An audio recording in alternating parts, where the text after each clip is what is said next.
주 여호와께서 이같이 말씀하셨느니라.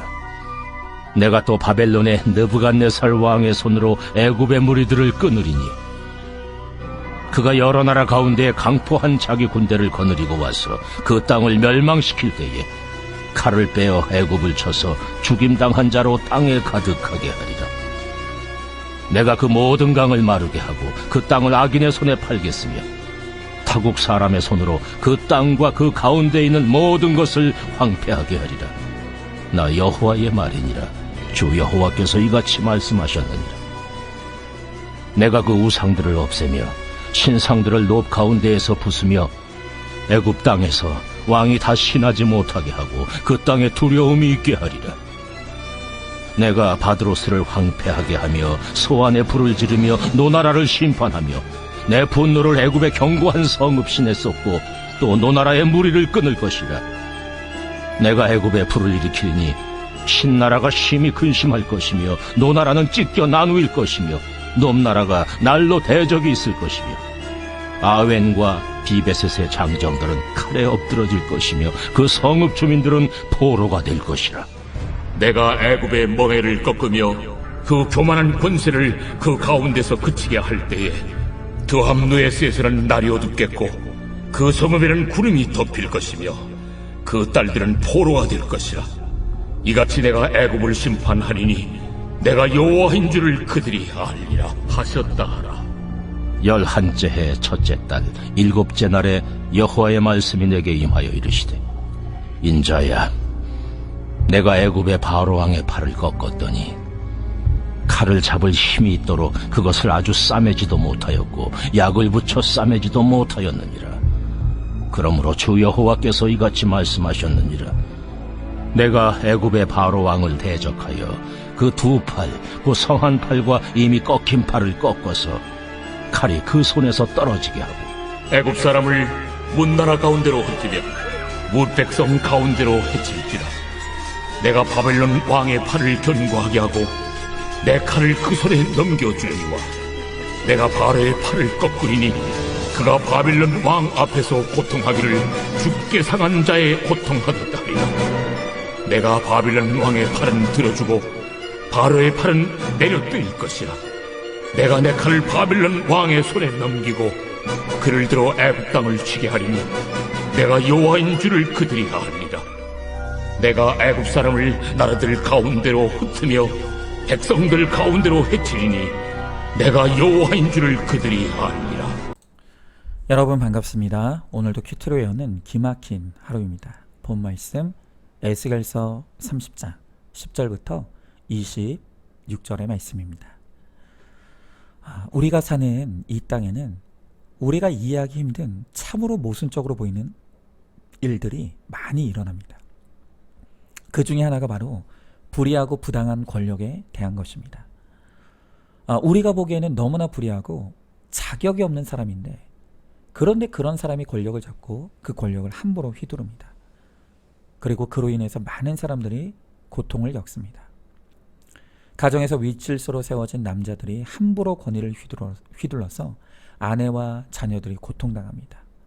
또 직장에서는 이 상급자가 폭언과 부당한 지시 그리고 갑질로 부하 직원들을 힘들게 하죠. 또 국가적으로는 독재자가 일어나서 백성들을 도탄에 빠지게 합니다. 여러분, 우리는 이런 권력자들을 볼 때마다 왜 하필이면 이런 자들이 권력과 힘을 가지게 되었는지 의문을 갖게 됩니다. 또 우리는 이런 권세자들에 대해 어떤 태도를 가져야 되는지에 대해서도 혼란할 수밖에 없습니다. 오늘 본문에서도 보면 이 바벨론의 느부갓네살이라고 하는 새로운 강자의 출현을 보여주고 있습니다. 이 하나님을 모르는 악한 왕 느부갓네살은 자신이 가진 권력과 힘을 이용해서 애굽을 잔인하게 짓밟고 처절한 멸망에 이르게 하는 것을 오늘 우리는 보게 됩니다. 자, 그런데 이 느부갓네살의 출현에 대해 성경이 너무나 중요한 한 가지 사실을 가르쳐주고 있습니다. 그것은 이 느부갓네살에게 누가 이렇게 강한 힘과 권위를 주었으며 누가 그에게 이렇게 강력한 군사를 주었는가에 대해 그분이 다름 아닌 하나님이시라는 것입니다. 여러분 오늘 본문의 24절 25절의 말씀을 보십시오. 오늘 성경에 보니까 하나님이 바벨론 왕의 팔을 견고하게 했고 하나님께서 바벨론 왕에게 칼을 쥐어 주었다고 합니다. 또 하나님이 바벨론 왕의 팔은 들어 주었고 바로의 팔은 내려뜨렸다 라고 말씀하십니다. 여러분 지금 성경이 말하는 것이 무엇입니까? 그러니까 우리가 보기에는 너무나 부당해 보이고 불의해 보이는 느부갓네살이지만 그런 느부갓네살에게 권세와 힘과 무기를 주신 분은 다름 아닌 하나님이시라는 것입니다. 자, 그런데 신약의 로마서를 보면 바울도 이와 똑같은 선언을 하죠. 로마서 13장 1절 2절의 말씀에 이렇게 나와 있습니다. 각 사람은 위에 있는 권세자들에게 복종하라. 권세는 하나님께로부터 나지 않음이 없나니 모든 권세는 하나님께서 정하신 바라.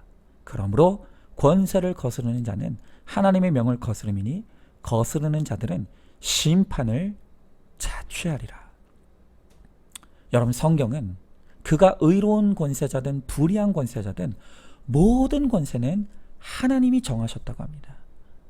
그러므로 위에 있는 권세에게 복종해야 하고 만약 그 권세를 거스르는 것은 하나님을 거스름으로 말미암아 심판을 받게 된다는 것입니다. 자, 여러분 도대체 왜 하나님은 우리에게 불의한 권세자를 우리 위에 두십니까? 그리고 왜 우리는 이런 부당한 권세에 복종해야 합니까? 여기에는 분명한 하나님의 뜻과 목적이 있습니다. 그것이 무엇입니까? 그것은 100% 죄인인 우리 인간을 깨어지게 하기 위해 위에 있는 권세를 통해 우리를 훈련시키는 것. 바로 그것이 하나님의 목적이고 뜻입니다. 복종할 권세와 질서가 옳지 않아 보여도 또 때로는 그것에 복종하는 것이 비겁한 타협 같아도 하나님이 세우신 사람은 하나님이 책임지십니다. 다만 우리가 해야 될 일은 세워진 질서에 복종하고 그 명령에 순종하는 것입니다. 여러분 이 바벨론 왕 느부갓네살은 많은 나라들을 짓밟고 그 백성들을 포로로 사로잡았습니다. 그런데 그 많은 포로들 중에 유명한 다니엘이 있었습니다. 자, 그런데 이 다니엘은 다니엘서 4장 17절에서 이런 고백을 합니다. 지극히 높으신 이가 사람의 나라를 다스리시며. 여러분 지금 다니엘이 고백하는 것이 무엇입니까? 이 다니엘은 표면적으로만 보면 지금 느부갓네살에게 사로잡혀 있는 것처럼 보입니다. 그러나 사실은 지극히 높으신 하나님이 이 세속의 왕 느부갓네살을 이용해서 이스라엘을 다스리시고 연단하고 계신다는 것입니다. 이 느부갓네살을 하나님께서 그의 종으로 삼으셔서 하나님의 백성들을 거룩한 사람으로 연단시키고 계시다는 것입니다. 여러분 결국 따지고 보면 이렇게 우리가 불의한 권력에 신음하고 고통당하는 것도 우리의 죄의 결론입니다. 인간에게 죄가 들어오면서 지도자와 백성이 분리되었습니다. 부자와 가난한 자가 분리되었습니다. 죄로 인해서 지도자와 가진 자들이 백성들을 압제하고 착취하는 이 권세를 휘두르게 된 것입니다. 여러분 이 구조는요, 예수님이 재림하셔서 이 땅에 오실 때까지는 깨어질 수가 없습니다. 죄의 세력들이 군림할 수밖에 없는 것입니다. 여러분 그렇다면 우리는 이 악한 구조들을 인정해야 합니다.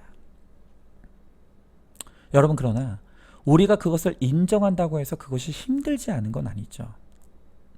시부모와의 갈등 때문에 결혼 생활이 힘든 것처럼 직장 생활에서도 까다로운 상사 때문에 너무 힘이 듭니다. 우리 여성들이 시집살이로 받은 훈련을 남자들은 사사건건 트집 잡는 상관 때문에 겪고 있습니다. 여러분 오죽하면 베드로가 아내들은 남편에게 순종하고 종들은 까다로운 주인이라도 순종하라고 하면서 그 고난을 예수 그리스도의 십자가의 고난에 비교를 했겠습니까? 뿐만이 아니죠. 집에서 문제만 일으키는 남편, 말이 안 통하는 부모에게 복종하는 것도 너무너무 힘든 일입니다. 여러분, 그 힘든 것을 주님이 다 아십니다. 그러나 숨이 막혀도 그 남편 또 그 상사에게 복종하는 훈련을 거칠 필요가 있기 때문에 하나님은 우리에게 그 권세를 허락하셨습니다. 하나님이 그 권세를 주시고 그들을 사용하셔서 오늘 나의 거룩을 이루어 가십니다. 여러분, 그래서 바울은 로마서 13장 14절에서 모든 권세자는 하나님의 사역자라고 했고 또 하나님의 일꾼이라고 말합니다. 여러분, 우리가 대단하게 여기는 통치자, 대통령도 권력 서열에서 1위가 아닙니다. 여러분, 최고의 통치자는 하나님이십니다. 결국 우리가 대단하게 여기는 그 통치자들도 하나님에 의해 부림받는 일개 하인이라는 것을 우리는 알아야 합니다. 여러분, 이 느부갓네살도 마찬가지입니다. 그가 지금 대단한 권세를 부리고 있는 것처럼 보이지만 결국은 하나님의 사역자이고 하나님이 일꾼으로 세우신 하나님의 종일 뿐입니다.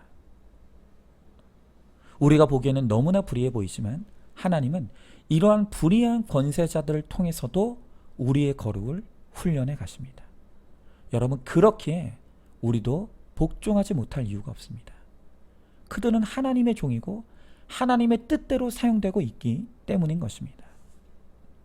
여러분, 그러나 오늘 말씀을 보면 이 애굽의 왕 바로는 하나님을 알지 못하기에 이 느부갓네살이 하나님의 종인 것도 깨닫지 못하고 그 윗질서에 순종하지 못합니다. 그래서 그를 거스르다가 결국 심판을 당하게 되는 것입니다. 여러분, 성경은 하나님이 정하신 질서를 거스르는 자들은 심판을 당하게 된다고 분명하게 말씀하십니다. 여러분, 그렇다면 거스르는 자의 심판이라는 게 도대체 무엇입니까? 우리가 가정의 질서에 순종하지 못해서 이혼으로 권세를 거스르게 될 때 부부만 흩어지는 것이 아니라 부모와 자녀가 흩어집니다. 결손가정이 생기고 버려지는 아이들이 늘어나고 그로 인해 아이들이 교회와 멀어져 세상을 방황하게 됩니다. 여러분, 가정의 파괴는 결국 교회의 분열로 이어지게 되는 것이죠. 우리가 싫은 사람을 떼어버리면 잘 살 것 같지만 그렇지 않습니다. 우리의 인간성이 말살됩니다. 그래서 권위를 인정하지 않는 가정과 사람, 그리고 교회와 나라는 비참해집니다. 바로 그것이 거스르는 자의 심판입니다.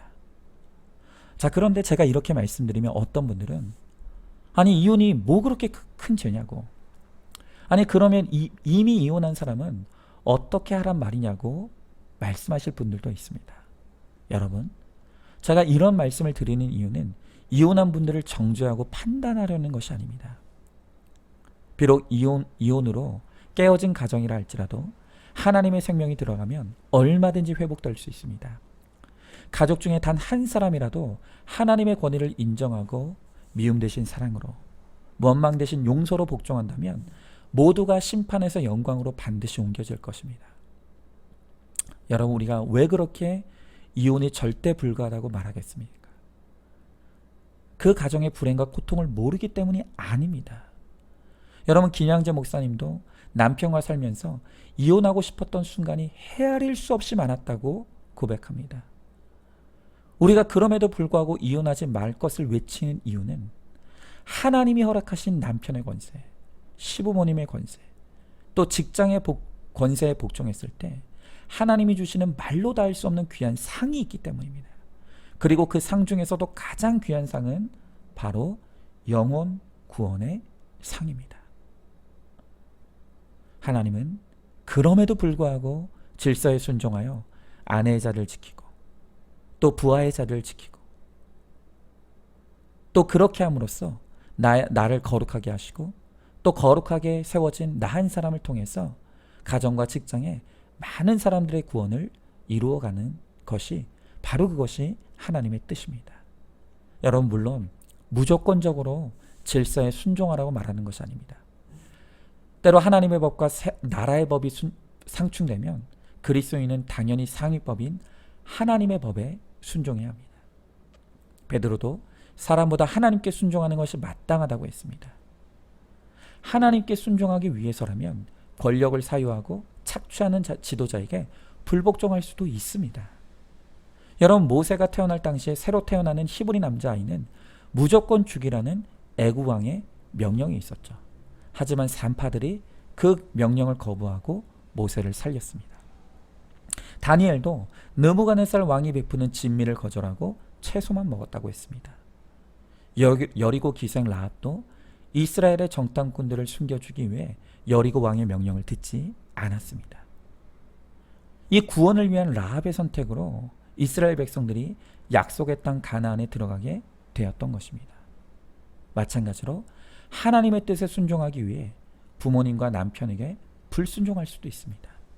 또 술과 유흥, 비리를 권하는 직장 상사의 뜻을 거스를 수도 있습니다.